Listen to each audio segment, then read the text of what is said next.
Hey guys, क्या हाल सबके। सो यार, आज वीडियो थोड़ी सी अलग है।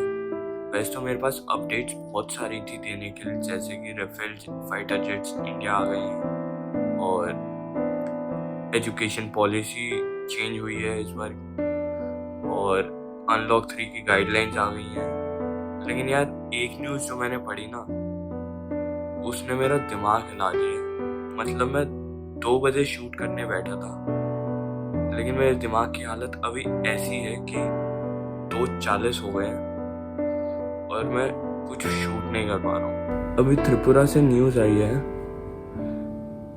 कि एक 17 साल की लड़की थी। वो ना अपने बॉयफ्रेंड या फ्रेंड के घर से अपने घर को जा रही थी, तो उसको रास्ते में उसका एक रिलेटिव मिला, गाड़ी में जा रहा था। उसने उसे बोला कि वो उसे ड्रॉप कर देगा। तो उस रिलेटिव के साथ उसके 4 और दोस्त थे। तो उन्होंने उस लड़की को गाड़ी में लिया और गाड़ी में गैंग रेप किया उसका, और थोड़े टाइम बाद उसको एक बैंक की ब्रांच के सामने छोड़ दिया। वहाँ से लड़की ने थोड़ी सी हिम्मत दिखाई और अपने फ्रेंड को कॉल किया। उसका फ्रेंड उसे फिर वहाँ पर लेने आया एंड देन उन्होंने जाकर कंप्लेन करी इस केस की। यही नहीं यार, अभी लॉकडाउन पीरियड में त्रिपुरा में 3 रेप केसेस आए हैं। इसके अलावा एक 7 साल की बच्ची, वो वुड्स में नेचर कॉल अटेंड करने गई थी और वहाँ पे उसका रेप कर दिया। और एक हाउसवाइफ थी, उनका भी गैंग रेप हुआ है। तो यार, सबसे पहली बात तो ये है कि पता नहीं क्या ही होता जा रहा है दुनिया में और क्यों हो रहा है। और उसके ऊपर से यार, इतने फास्ट ऐसे केसेस आए जा रहे हैं ना यार, मतलब दिमाग खराब हो जाता है ऐसी चीज़ें सुन के। और यार, एक साथ इतने सारे केसेस जब आ रहे हैं ना, तो एक क्वेश्चन ये भी उठता है कि लॉ क्या कर रहा है। मतलब जो लोग ये चीज़ कर रहे हैं, उनको रद्दी भर का भी डर नहीं है कि उनके पास इसके बाद उनके साथ क्या हो सकता है, क्योंकि कुछ होगा ही नहीं। उनको इतना कॉन्फिडेंस कहाँ से आ रहा है कि हाँ भाई, ये सब काम करके वो बच निकलेंगे। क्या इंडिया का लॉ इतना वीक है, या फिर इसका कुछ और ही रीज़न है? और यार, इससे ज़्यादा गुस्सा इस बारे में आ रहा है कि हमें इन सब चीज़ों के बारे में पता ही नहीं चलता। मेरी हमेशा से यही दिक्कत रही है कि यार, जो हम टीवी मीडिया देखते हैं ना, कभी रियलिटी वो दिखाएगा ही नहीं कि आखिरकार चल क्या रहा है। ये न्यूज़ कवर नहीं होगी। इतने सारे केसेस आते हैं ना, कोई कवर नहीं होते बेसिकली, अगर वो नॉर्थ ईस्ट से आए। मैं पहले भी ये चीज़ें बोल चुका हूँ कि कभी भी नॉर्थ ईस्टर्न स्टेट्स को ना हम इतनी इम्पोर्टेंस नहीं देते हैं, हमेशा उसको निगलेक्ट करते हैं। अगर ऐसे ही केसेस दिल्ली या मुंबई में आए होते ना, तो अभी तक कैंडल मार्च हो रही होती इंडिया गेट के सामने। मेरा ना ये चैनल बनाने का जो मेन रीज़न था ना, वो यही था कि मैं जो ये टीवी मीडिया ना, इससे बहुत ज़्यादा फ्रस्ट्रेट हो गया था। क्योंकि यार, ये काम की चीज़ नहीं दिखाते, ये अवेयरनेस नहीं फैलाते, और ऐसी न्यूज़ दिक्कतें देती हैं यार। ऐसी न्यूज़ हमारे कानों तक पहुंचती ही नहीं है, हमें पता ही नहीं चलता चल क्या रहा है, क्या इम्पोर्टेंट है। अभी मैंने न्यूज़ आर्टिकल में पढ़ा कि नॉर्थ ईस्टर्न स्टूडेंट्स ने ना ऑनलाइन प्रोटेस्ट शुरू कर दिया इसके अगेंस्ट। फिर ना मैंने इंस्टाग्राम पे जाकर देखा कि कौन से हैशटैग्स यूज़ हो रहे हैं और कितने पोस्ट चले हैं इसके लिए। सो यार, जो आर्टिकल में हैशटैग बताया गया था ना, वो था जस्टिस फॉर त्रिपुरा गर्ल। और मैंने इंस्टाग्राम पे जाकर देखा ये हैशटैग, सिर्फ 150 पोस्ट थे इससे रिलेटेड।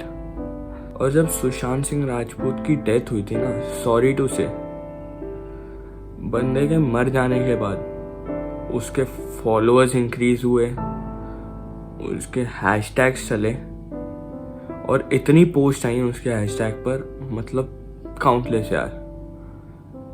और यहाँ पर जो लड़की जिंदा है, जिसको सरवाइव करना है, जिसको जस्टिस सच में चाहिए, उसके लिए सिर्फ 150 पोस्ट है इंस्टाग्राम पे।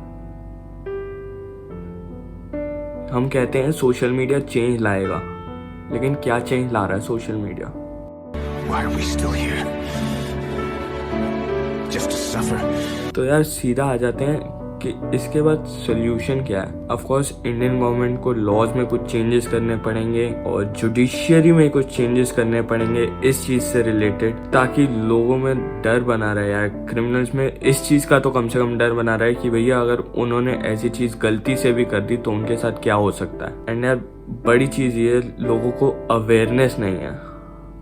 हमेशा बात करते हैं यार सेक्स एजुकेशन की, जो अभी तक नहीं है। आज आई है ना नई पॉलिसीज एजुकेशन सिस्टम में, आज रिलीज हुई है ना, तो क्यों नहीं एजुकेशन सिस्टम में सेक्स एजुकेशन डाली जाए। इंडिया में पॉर्न बैन है, लेकिन जरा दिल पर हाथ रख के कहना कि तुमने नहीं देखी पॉर्न आज तक, और ये भी बताना यार कितने साल के थे तुम जब तुमने पॉर्न देखी थी पहली बार, जबकि वो बैन है, इलीगल है। तो भैया इलीगली जब हम एक चीज करते हैं ना और हमें उसके बारे में कोई एजुकेशन नहीं है, that creates a real problem. हमारे पास सेक्स एजुकेशन नहीं है, और सेक्स एजुकेशन सिर्फ कॉन्डम और पिल्स और अबॉर्शन के बारे में पता करने के लिए नहीं है। उसमें कंसेंट की एजुकेशन है, उसमें जेंडर इक्वालिटी की एजुकेशन है, उसमें हर एक चीज इंपॉर्टेंट है कि भैया आपकी बाउंड्रीज कहाँ लाए करती हैं वो आपको पता होना चाहिए। यार आप लड़कियों को तो पढ़ा देते हो कि हाँ अगर कोई ऐसे छेड़ रहा है, ये टच कर रहा है वो गलत है, लेकिन क्या आप लड़कों को पढ़ा रहे हो कि ये करना गलत है? लड़कों को पता भी नहीं होता कि वो क्या कह जाते हैं और क्या कर जाते हैं।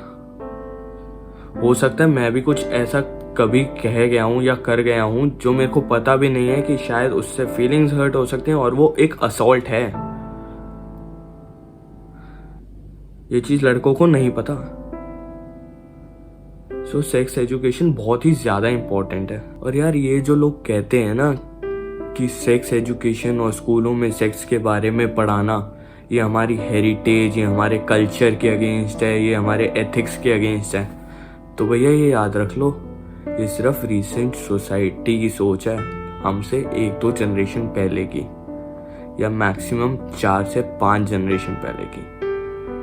ये याद रखना कि सेक्स के बारे में जो सबसे बड़ी किताब है ना, कामा सूत्रा, वो इंडिया की देन है। और एक फैक्ट ये भी है, सेक्स निषेध है तो इतनी क्यों आबादी है। सो यार मैं ये नहीं कह रहा हूँ कि इस वीडियो को लाइक करो, मैं बस इतना कह रहा हूँ कि यार इस वीडियो को प्लीज शेयर करो, क्योंकि यार अवेयरनेस बढ़ानी बहुत ज़्यादा इंपॉर्टेंट है और ये टॉपिक बहुत ही ज़्यादा इंपॉर्टेंट है। शेयर करो यार, इंस्टाग्राम पे शेयर करो, व्हाट्सएप्स पर शेयर करो, हर जगह शेयर करो। हैशटैग्स लगाओ, #justice4Tripura girl, #sex education in India, #country standing for Tripura girl।